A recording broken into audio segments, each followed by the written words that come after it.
I think I'm probably older than most of you guys, though. Thank you, Coach. Like the I Pirate appreciate here. that. So, Coach, big challenge this weekend. What have you seen from Alabama that stands out? They're probably the most explosive team we've played. You know, they get great productivity out of all their skill guys. You know, quarterback's outstanding. You know, he obviously protects the ball well. He's thrown a lot of touchdowns and not very many interceptions. He makes good decisions. He can extend plays with his feet. He's protected well by an outstanding offensive line that opens holes for good backs. They have great depth at running back. Harris, and Jacobs. All those guys are top flight SEC backs. And the receiving core, including the tight ends, is probably the best I've seen as a whole at this level. You know, I think Judy's outstanding. Ruggs, Smith, both Smiths, the receiver and the tight end. I mean, they're all high-round draft picks when it's their time. And they're very, very well coached. Mike Loxley does a great job. Josh Gaddis and he's their wide receiver coach. He and I worked together at Penn State for a long time, so I have tremendous respect for them. When that quarterback's that precise with the football, what can you do, or what do you hope to do as a defense to kind of disrupt some of the rhythm that he gets into? Well, we're going to play our game. I mean, they're good, but we're good too. I mean, we're not going down there and playing on our heels or anything along those lines. I mean, we're going to do the things that got us to this point. I mean, we make decisions every week based on matchups and based on what we feel can give us the best opportunity to be successful in a particular situation. So, if it's time to pressure, we're going to pressure, whether it's a pressure designed to stop the run or a pressure designed to get after the quarterback. And if we can disguise and get into some coverage aspects, I think we have a good opportunity to do that. They've got an army full of analysts who have studied every tendency that we have, probably back to when I was a secondary coach at Yale in the mid-'90s. We recognize that we've got to maybe change some tendencies and keep them off guard, because I think Tua is really, really good at identifying coverages and recognizing things. So, things like that, just getting a stop is going to be, key. And that's what we've talked to the players about, playing one snap at a time and one series at a time. That's what it has to be. You can't look at say, oh my God, we got to play 75 good snaps. No. You got to play one snap at a time for 6 seconds, and you got to play one series at a time. When we get them to third down, we can't let them off the hook. And our guys played them very, very well last year, and I think they're really looking forward to this challenge. Is Tua more dangerous because of his physical skills, or because of the fact that it seems like he sees the field almost like a pro? Yeah, I mean, we talked in our room whether he reminds us more of Russell Wilson or Drew Brees was said, Michael Vick was said at one point, and he's really got a quick release. He does a really good job looking off second and third level players. He's very accurate. He's throwing to good players too. I think those receivers are, as I said, as good a group as I've seen. I mean, Judy's just explosive. Ruggs is explosive. I mean, those guys are fast. And it's our job to disrupt those guys, and it's our job to try to create disruption for Tua. And like I said, it's just about getting stops. It's one play at a time and one series at a time. Coach, you mentioned Judy a couple times, that they like to line him up in a slot and have him paired up against your nickel. I mean, what's your impression of him and how they use him?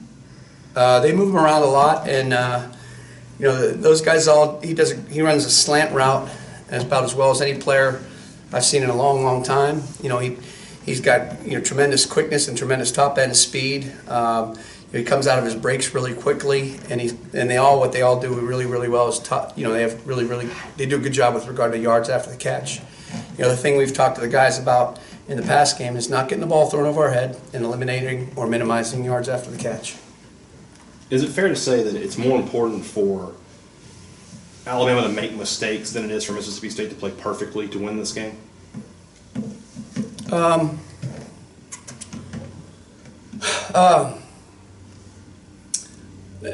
don't need to play perfectly. That's what I told the guys that. They don't need to think about that along those lines. They just need to play one snap at a time. I think we're built to compete with these guys. Our guys are big and strong up front, and we're fairly talented in the secondary. I think there's some good matchups that we can exploit. We've been in tough and tight games, and like I said, it's really just I haven't really thought about it in those terms. I mean, it's our job to force them to make mistakes, is what it is. I mean, I don't expect them to just go out and fumble the ball. I don't expect them to miss blocks. I don't expect them to misfire on throws. They haven't done it all year. I don't know why I'd expect them to do it this week. It's our job to create disruption. That's what we talk about all the time.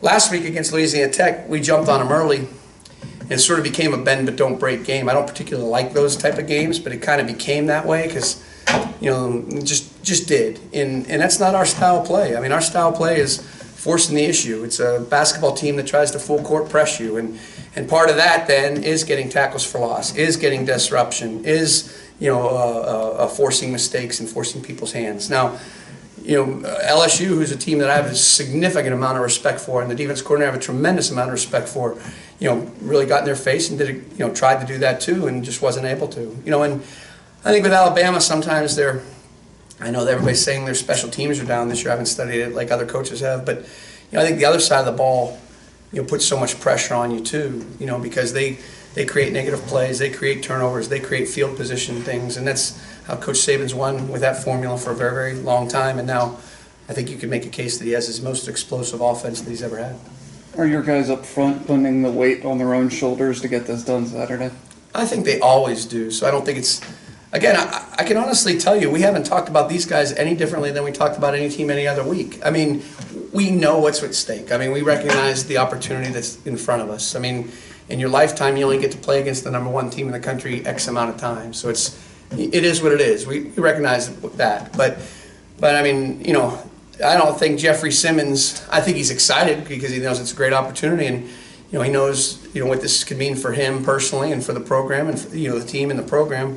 But I know for a fact he worked just as hard last week and the week before and the week before and the week before. But yeah, I think those guys, I've suggested to our guys, this is a team that runs for 225 yards and throws for 340 yards. So we have to stop the run at all costs, make it one-dimensional, and then do what we have to do in the back end to cover those guys and pressure.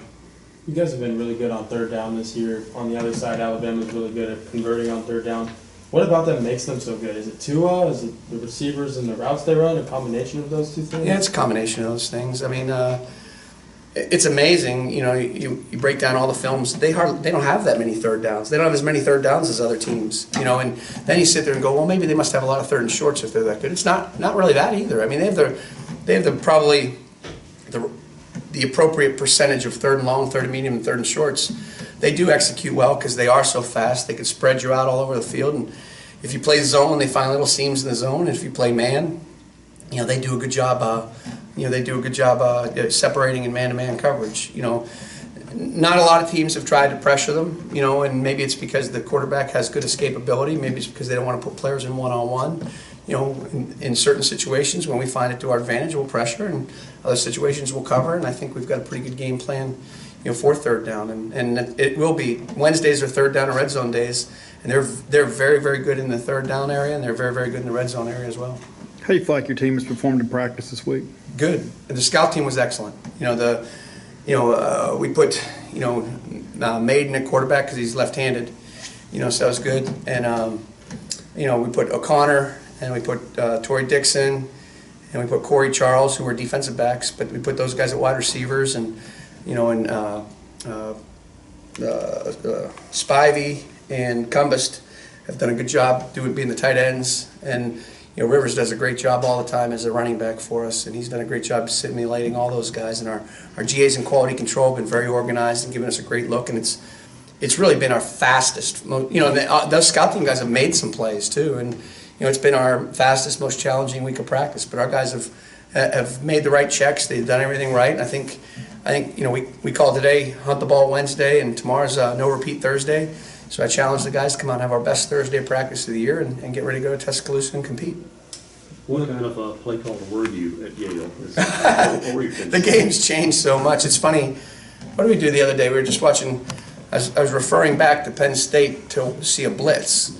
And so I asked one of the guys to put on 2000, and that was 2014. I asked one of our GAs to find the 2014 Penn State Rutgers game. And I got caught watching a couple plays, and I was looking at two backs and a tight end, one back and two tight ends. I was looking at formations that seemed like dinosaurs, and that was just 4 or 5 years ago. Now imagine in the mid-90s. I mean, everybody thought when it was a one-back set, it was a wide-open attack. The game has just changed so incredibly much. And when we were talking about Tua earlier this week, and again, people compared to Russell Wilson. somebody in our staff said Drew Brees, Michael Vick, a lot of different things were said. And, in the 90s, I had the good misfortune, I suppose, of coaching against Michael Vick when he was at Virginia Tech. And I thought he was one of the best college football players I ever saw. And I try to imagine him in today's game, how he'd have performed in today's modern offenses. We hear a lot about offensive coordinators creating scripts for the first 2-3 possessions of a game, but we don't really hear about what the defensive coordinators do to combat that. How do you kind of plan for an opposing offensive script? Well, Thursday when we get together as a staff, we watch, kind of the last second. We've done most of our homework on 1st and 10, second and long, third down, and red zone. Thursday when we get in there, we watch 2-minute, we watch 4-minute, we watch their sudden change, we watch all their trick plays, we watch their coming out area, and then we don't watch all the first 15, but we have a study on the team's first 15 to 20 plays. And a lot of times an offensive play caller is going to line up in formation A or B or C to see how you're going to line up to it. Sometimes they'll take a shot, sometimes they'll have a trick play. So every play caller, has certain tendencies in those first 15 plays. That's what made the Louisiana Tech game weird, because we didn't get to the end of the first 15 plays till middle of the second quarter. So it's kind of a strange, it was just kind of a strange game. But, Mike Loxley's been a great offensive mind for a long, long time. We went against him when we were at Penn State and he was at Maryland. I think he does a really, really good job. I think certainly Coach Saban has his hands in every aspect of the program, and there's a certain way he wants the offense run. But I think, even he has changed in the last couple of years to adopt to the modern spread offenses and things along those lines. And they definitely have as much skill as any team I've seen. And I do think that they, I think they are going to want to, they've been on top. How about this? This is amazing. If you just counted their points they had in the first half, they'd be in the top 25 in the country in scoring offense. So, it's not like they're feeling us out. They're good enough athletes, and they're good enough at all those positions to take shots early. And when they get on you, they don't let up. They let up when it's appropriate to let up. But, in the first half, they're going to try to score 100 if they possibly can. And it's our job not to let them. You have a lot of talented linebackers on the team. Where's Willie Gay falling at Biggs, and how's he playing lately? Talented? He's as talented as anybody on the team. He can run, he can hit. He's still young, and I think being local, I think expectations are certainly high for him.